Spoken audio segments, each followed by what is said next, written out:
Next, vandals destroy 100-year-old tombstones. We have a live report. 3 firefighters are dead, more than a dozen others hurt. Find out what went wrong.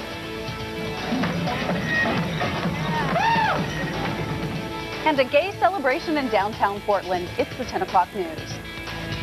Live, Anna Katayama, Chris Murphy, Monica Guzza with the Pinpoint Forecast, and Dan Christopherson Sports. This is the 10 o'clock news.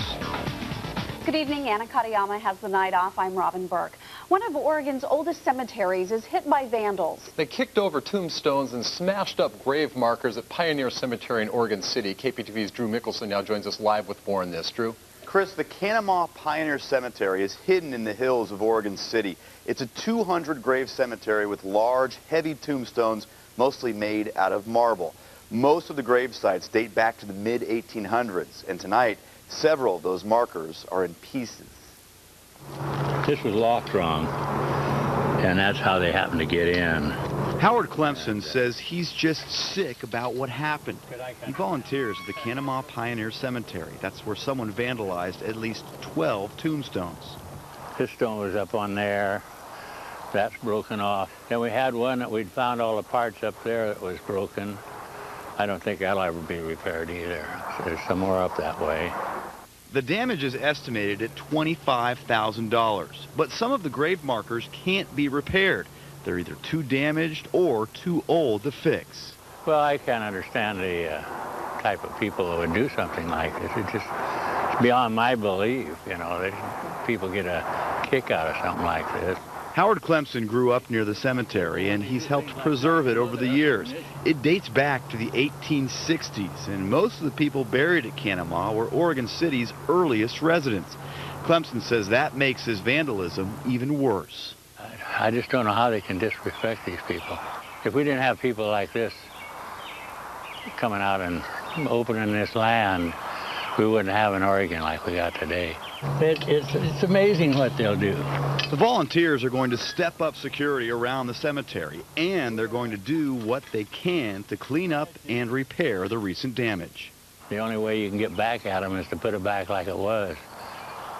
And then they can't brag about what they did.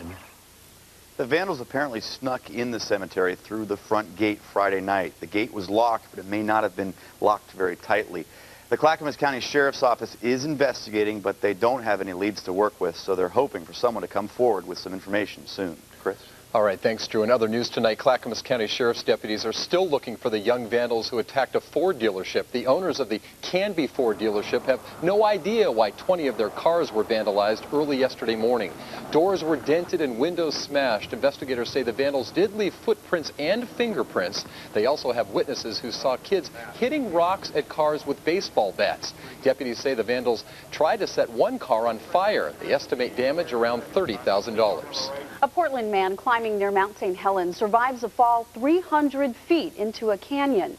Benjamin Klotzer is recovering from head and internal injuries tonight.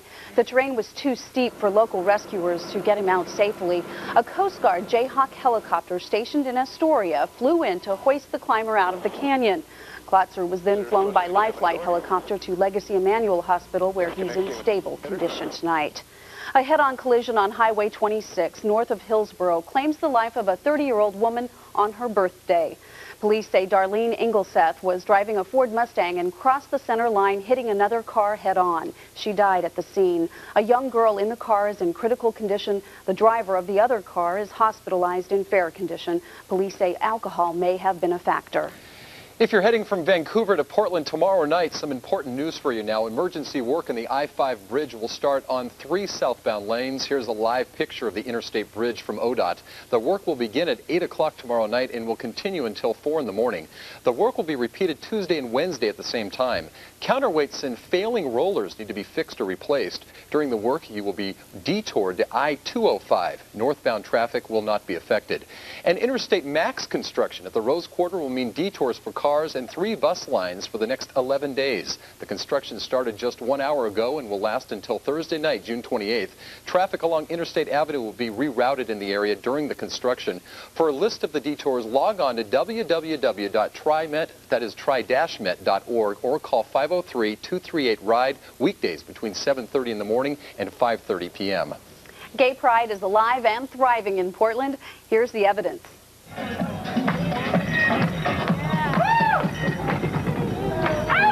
The 26th annual Gay Pride Parade through downtown draws a record crowd this year.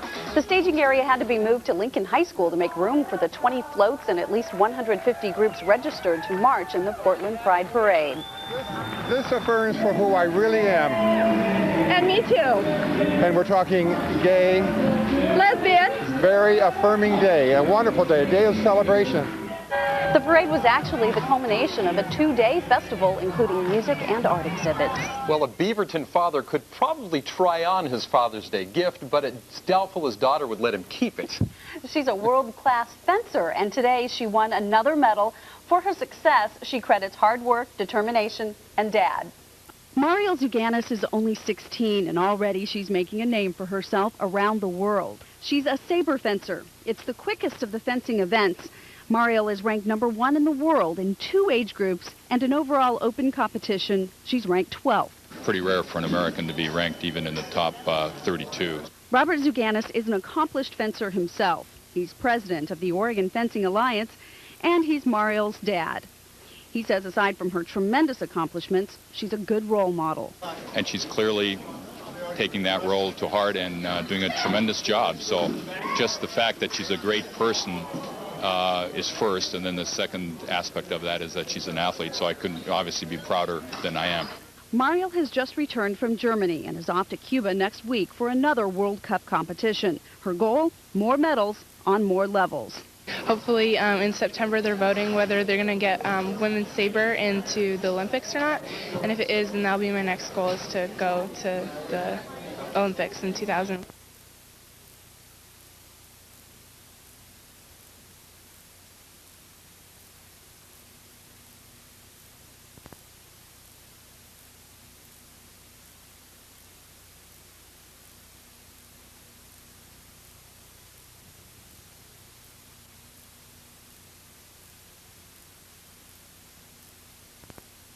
Hello to you, I'm Gail King. And hello, I'm Stephanie Miller. Today on Pure Oxygen, entertainer Coco Lachine is a girl with something extra, namely a penis and testicles. Hello. The drag queen takes us behind the scenes of an ultra-glamorous event. And you said it with a straight face. She's a different kind of girl. Yeah. Plus, kids of all ages love playing at the Toys R Us stores. We'll meet the woman who created an empire out of toys and lots of games. Yay. And Changing Lanes opened at #1 at the box office this week. We're going to hear from the stars Ben Affleck and Samuel L. Jackson today on Pure Oxygen.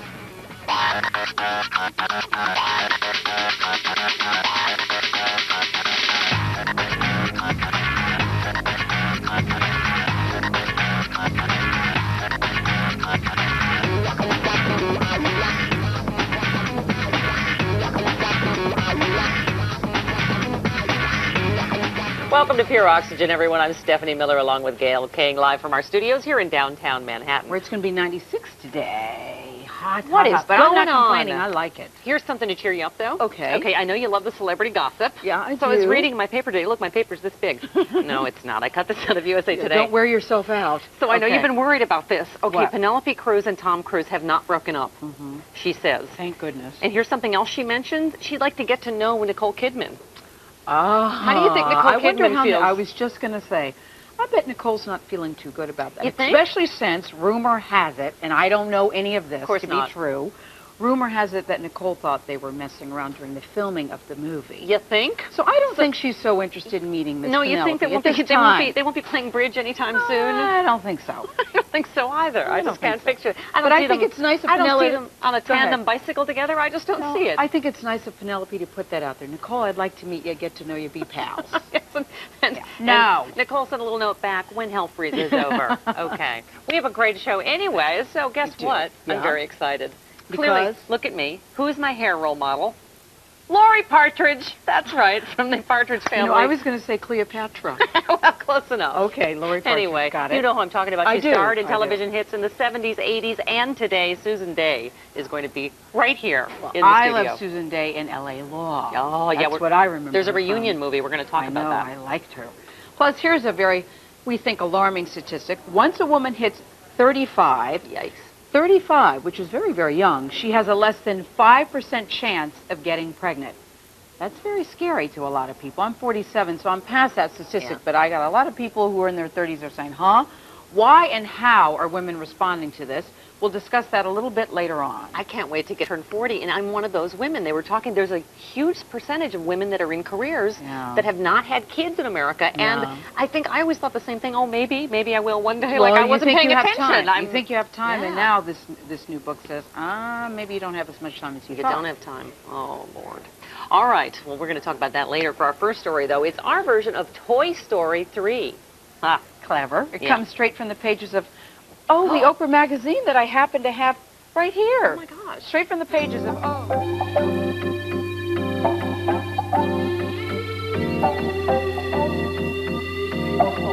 Having fun at work is just like child's play.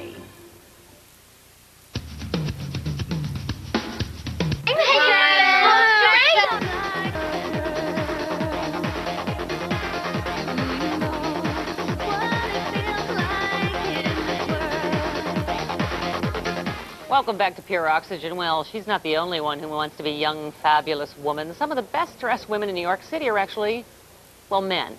They can be found at the annual charity event, Night of 1,000 Gowns. Coco Lachine gives us a backstage tour.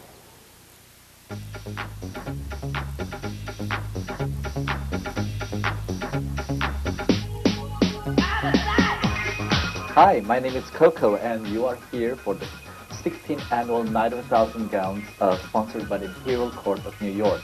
Since we started, the ball in New York has always been called the Night of 1,000 Gowns. We have built a reputation as being the largest, grandest, most fabulous drag ball in the country. You know, it always starts the same way for everyone. You know, usually you start dressing, oh, Halloween is coming, let's dress up for Halloween. And then New Year comes along, let's dress up for New Year. And then Valentine is here, Gay Pride is here. Before you know it, I've just been dressing probably almost 10 years now. Some of us are very lucky that we're able to do good work while we're having fun. And this is a very serious organization. Most of the money that we have raised are going to aid charities. So just for that, I think we are a very, very lucky group that we're able to do this. And for me personally, because this organization has provided family for me, friends, and just a different kind of outlook towards life, you know. And just been very, very lucky to do that. Everything looks great, the ballroom, the guests here tonight, everything is falling into place. So this year it's much more calm, much more casual, if you can call this casual. Seating for about 1,000 people is like the largest bar mitzvah you've ever been to. The whole night I'm going to have her next to me. You know, how could I be nervous?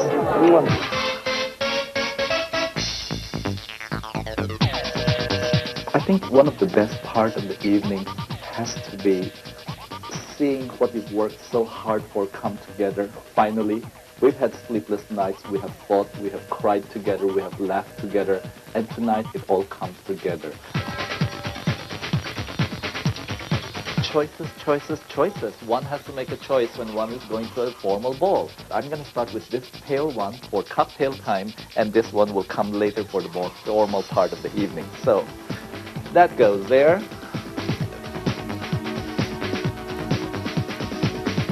All in sync, and we all know what we are here for, and ultimately the goal is to raise money. Of course, it's a lot of fun too, you know, and that's what differs us from some other groups, because we are very successful in what we do, looking fabulous and making lots of money.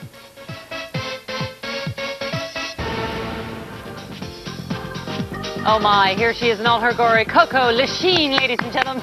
Coco, you look fabulous. Hi, Stephanie. How are you today? I'm fine, although it's really sad how bad I look next to you. Oh, God, no. This is all man-made. Nothing about me is real today. Me neither, and I don't look nearly that good. But so now tell me, how much did you raise for the AIDS charity? Well, the Night of 1,000 Gowns this year will raise about $50,000 for both Bronx AIDS services and again, Lesbian Alliance Against Defamation. Wow, congratulations. Thank you. Now, I have to ask, because you know what, this ain't much, and this takes forever. How long does this take? Well, this can take anywhere from about half an hour to an hour. That's you know. it? Oh, yeah. You know, I do You it have often 7 enough. women's hairdos in there. How can that only take a half Well, an you hour? know, the bigger the hair, the closer to God, as they say. That's right. That's absolutely right. I have to ask, what is a family's reaction? What was your family's reaction the first time they saw you like this? Well, the first time my sister saw me, she was actually polite and respectful. Right. That was the most reaction I got from her. We don't talk about it much, but she's always been very supportive of what I do. That's good. But the best reaction I got was from my niece and nephews. They just loved it. I think it's a big difference between generations. You know, the younger generations are more open. Oh, sure. And Your grandparents don't do this much, probably. No, not quite. Not quite. Now, when you go to, I'm just curious, when you go to Thanksgiving, do you dress like this? And then the family, I love, because always families try to ignore things in the family. Do they just, pass the gravy, and they just try to not to notice? No, I only do this when I do shows, and I perform, and I raise money at special events. Yeah. Now, here's the thing I've always wanted to know. When you do these events, no, it's not that bad, but do you use the men's or the ladies' room? Well, you know, you have to choose your battle, okay? Right. You respect the places that you go to. If I go to a gay function, obviously it does not matter. Most lesbians do not mind. Right. But if I'm going to a mixed event, I try not to go to the bathroom. Right, right. Well, you just hold it all the time. I just hold it. Pretty much. I try not to. But if I really have to, I use the men's room. Oh, okay. And I was warn... going to say lesbians don't want you. They want the real thing. Yeah. Who wants falsies? Exactly. I just, go to the men's room. But I warn the men inside first that drag queen coming in, so, Oh, really? Yeah. Well, maybe one day there'll be like a special drag queen bathroom. The nice thing here in New York is that there are no gender-specific bathrooms anymore. Right. Or a lot of them are not gender-specific. So, that's true. Yeah. Wouldn't that be progress? There'll be like a little, woman, they have little pictures, little man on the door, and then there'll be a little, wig. Yeah, a little big person wig. with a wig. Or jewels. What are those, by the way? Do you mind if I touch them? What are they? Well, today usually they're bird seeds. Today they're not. They're sort of just like nice foam and silicone. Wow. Yeah. See, now I live in the country. That came like from an Alfred Hitchcock movie. Have you ever had birds attack your breasts? Not quite yet, but there might be a first. You can touch mine too, by the way, if you'd like. No, never mind. All right, I didn't think you'd want to, but anyway. So now, I have so many questions, really. I hope you don't think I'm being indelicate, but what do you do with it? I forget. Like, how do you have that whole smooth appearance? Well, actually, I don't do anything with it. Really? Yeah, but actually, there's a way of tucking. Tucking? Yeah, we call it tucking, and it's just a garment that you use to just sort of camouflage a bit, but sometimes, it doesn't really help, but, camouflage it. Yeah, so we try to wear clothes that does not highlight our anatomy, so to speak. There's straight men watching going, camouflage it. I'm right here. All right, thank you so much, and congratulations on your success. Thank you so much for having me. All right. Don't go away. We'll be right back with more Pure Oxygen.